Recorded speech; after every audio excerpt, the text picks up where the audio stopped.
Welcome to Pi Network Tutorials. In today's video, we are going to learn how to fix this issue of moving your movable Pi. As you can see, we have Pi. They're on a movable. You can see here it's showing move, but once you try to move it, it does not move. If you click on move, then you click on confirm, you see they charge you 0.01 Pi to move, which you don't have on your wallet. Once you click on confirm, it says transaction failed, insufficient fund. We are going to learn how to fix this issue.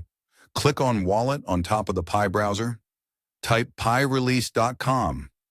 After reaching on Pi Wallet Help Center, click on Migrate Pi on this icon. After clicking on migration, enter your passphrase, then confirm to migrate with your passphrase. Now it's done. We are going to check if the migration has been done. Click on this Pi browser icon on the bottom. After clicking on it, click on Wallet to access your wallet.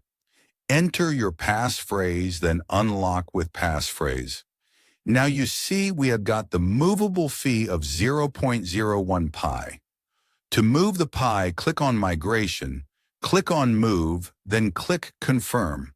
After clicking Confirm, now you can see it's successful, which means our Pi has been moved, which means our issue has been fixed. Thank you for watching. Subscribe for more Pi Network videos. Click on Refresh to see if your Pi has been moved.